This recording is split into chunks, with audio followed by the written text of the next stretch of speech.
Hey, welcome to Tabletop Skirmish Games. I'm Lee, and in today's Kill Team Octarius update, we'll be taking a look at mission objectives in match play.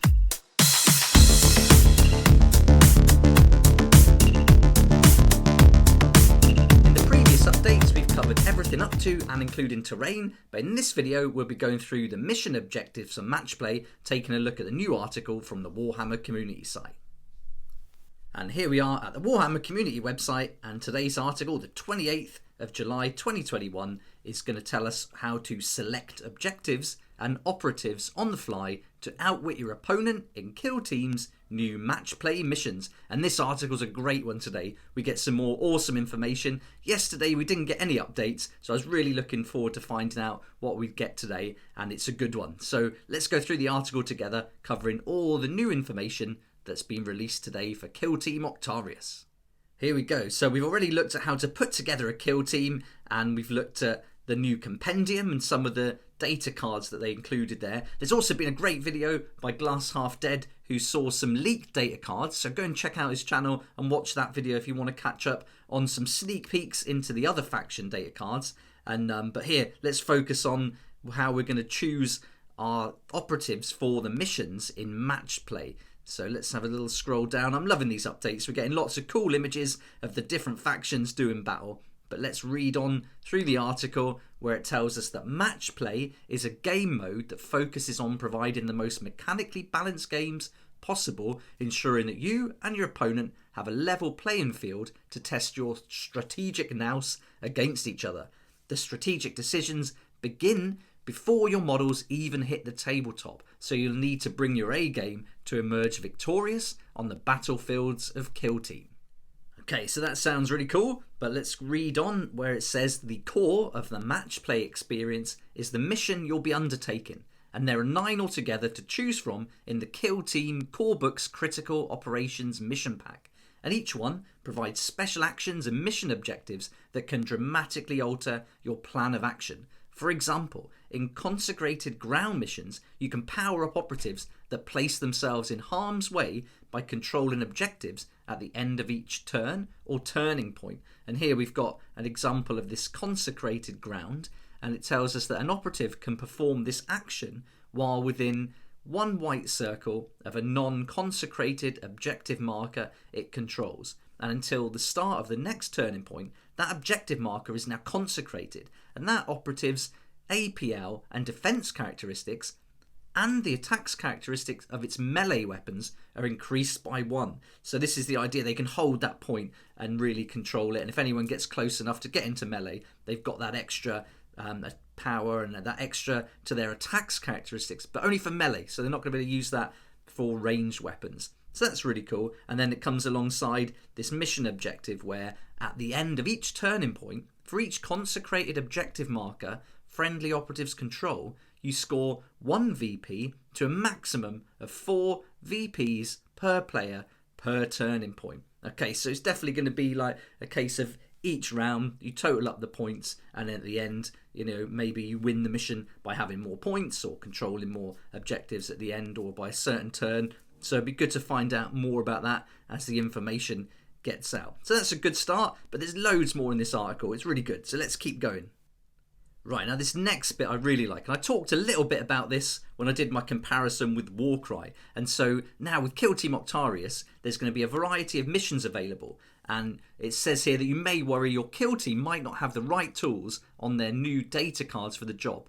But match players got this covered, and instead of selecting your team before you decide the mission, like you would with Warcry, you assemble your warband and then you find out the mission, the twists and all that kind of thing. But here, you're going to be able to get the mission first and then decide which operatives to bring into the game. So this is really good. I really like this. It fits the whole narrative. You know, in this futuristic world of 40k or universe of 40k, there's going to be an opportunity for your faction to be able to gather data. They're going to use technology to get information from the enemy, from the battlefield. They'll have spies, they'll have recon, intelligence, all that kind of thing. So it makes sense that you'll know the mission before you assemble your kill team. But in Warcry, that's not going to be the same. So you're going to be pitched against roaming warbands You're going to be having scouts. You can maybe go ahead a little bit, but you're not going to get an advance warning of another warband who's maybe sneaking up on you or your mission.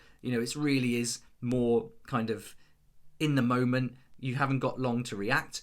Whereas with Kill Team and in this kind of future world with the intelligence, you're going to have a lot more time to prepare the mission. So this makes a lot of sense, and I really like how they've done this. So this is going to be great for narrative play as well. And once you really start getting to know all your operatives and building that roster out with your 20 operatives, then you're really going to get to know them, and then you can use that in your tactics, and depending on what the mission is, that will help you decide which operatives to bring in. So this is going to be a really fun part of the game, and I'm really looking forward to this. So if one of our mission objectives or the top priority is to assassinate the enemy leader, as it says here in the article, then we're going to have to bring a sniper in. It's like a no-brainer. So that's great. So we bring that sniper in from our roster, and here we can have a good look at the roster again. We've got our notes where we add the war gear and the different operatives, so we can certainly have some kind of customization of each operative, which is really great. And we've seen that in previous videos, so you can catch up on all that if you want to. All those videos are on the channel already. So that's really cool. So now both you and your opponent get to see which faction the other is bringing to the battle before selecting your operatives. And this means that kill teams with multiple unit options, such as Adaptus, Astartes or Tau Hunter cadres, can now play some mind games when choosing who to deploy. So this is going to make the whole deployment really interesting, and how you choose your operatives. If you know your enemy, then you're going to choose maybe operatives to counter who you think they're going to bring on as in their kill team. So yeah, lots going on before the game even starts here. I really like this.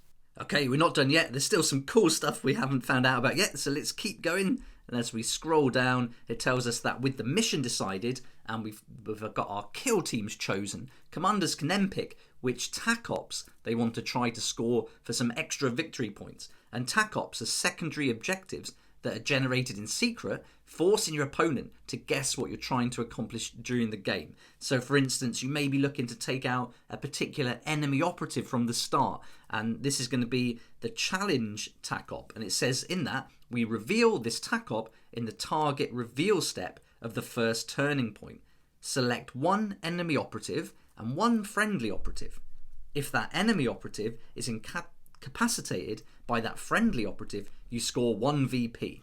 If you achieve the first condition while that enemy operative is within 1 red pentagon of that friendly operative, you score 1 VP. So some extra opportunities here to get some VP, some victory points, and yeah, this can obviously feature heavily in the game then, these victory points, because we've got them in the main objectives. Now we've got them in these secondary TAC op objectives. So yeah, it looks like these are going to play quite a large part in how you go about with your tactics. And don't forget, the enemy's not going to know that you're looking to do these particular TAC ops either. They're going to be secret objectives. So really interesting. Lots of tactics, I think, are going to come into play here. But it does still feel quite straightforward and quite simple, but with a lot of depth. So really interesting. And we've got some other examples. So as we scroll down, it says that perhaps we're going to take the opportunity to rifle through your opponent's pockets for some vital intel. And this TAC op here is called Rob and Ransack. And with this, you can reveal this TAC op when an enemy operative is incapacitated by a friendly operative within 1 black triangle of it, and that friendly operative is more than 1 blue square from other enemy operatives. And you score 1 VP, and at the end of the battle, if you achieve the first condition and that friendly operative has not been incapacitated, you score 1 VP. So another one there. And then we've also got this one here called Interloper. And it says, imagine your foe surprise when a particularly nimble operative sprints through their lines and disappears off their kill zone edge for a hefty chunk of victory points. So this is called Interloper. And after selecting this TAC op, secretly select 1 friendly operative to be your interloper. You must reveal this TAC op when your interloper performs the interlope action. Remove your interloper from the kill zone, score 2 VPs. Your interloper can perform the following mission action once.